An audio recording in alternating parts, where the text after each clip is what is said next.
I was the son of the wealthiest man in Capital City. Now that I was pushing 28 and still single, my mom finally lost her patience. She gave me an ultimatum: go on a blind date or she'd disown me. On my way to the date, I passed by a luxury boutique and spotted a watch that immediately caught my eye. I was just about to pay for it when, out of nowhere, a man barged in from behind and slapped a black card down on the counter. "I'll take this watch. Wrap it up for me," he said. I stayed calm and said politely, "Sir, I saw this watch first." However, he just scoffed and snapped back, full of arrogance. "A broke nobody like you can look but not afford it. Get lost. I'm the assistant to Ms. Jackson, the CEO of Jackson Group. In this city, if I want something, no one will fight me for it." "Ms. Jackson? Isn't that the exact woman I was supposed to be meeting for the blind date?" Without another word, I pulled out my phone and dialed her number. "Selena," I said calmly, "do you know your assistant is out here throwing your name around to bully people?" My mom had been singing Selena Jackson's praises nonstop, and I figured this was the perfect chance to see just how she handled things. If even her assistant could act so arrogantly in public, and she didn't do anything about it, that would only bring trouble down the road. However, her cold, dismissive voice came through the phone. "How I manage my assistant is none of your business. You're meddling too much." Before I could say anything else, she hung up. As the saying goes, birds of a feather flock together. No wonder her assistant was so unabashed. His boss clearly enabled it. Across from me, the guy, Leo Woodolph, was already laughing like he'd won the lottery. "What a joke. Just look at yourself, all broke and pathetic, and you actually think you can cozy up to our CEO, Ms. Jackson?" I usually kept a low profile. I dressed simply, but that didn't mean I would just let someone walk all over me. "Judging people by appearances is the dumbest thing you could do,"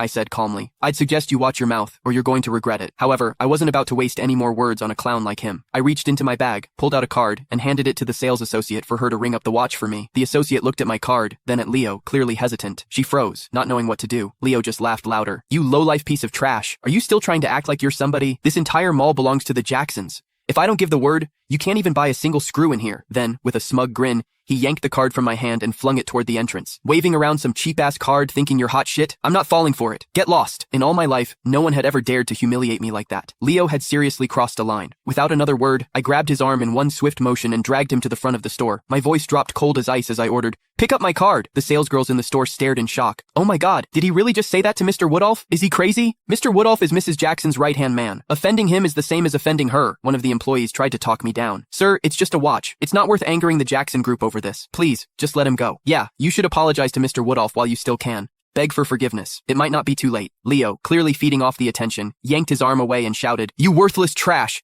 Get down on your knees right now, and maybe I'll consider letting this slide. Otherwise, I hope you're ready to lose everything." Now I've seen everything. After years of seeing Mom threaten people, now it was my turn to be threatened. A cold smirk tugged at the corner of my lips as I turned to Leo. "A dog hiding behind someone else's power, huh? Even Selena wouldn't dare say something as crazy as that. And you? Who the hell do you think you are? Who are you calling a dog?" he snapped. I looked around. "You hear anyone else barking around here? You bastard!" Furious, Leo clenched his fist and threw a punch at me. I stepped back effortlessly, dodging him completely. He missed and slammed face first onto the floor. Wow, Leo. Click the link in my bio to get the full story for free.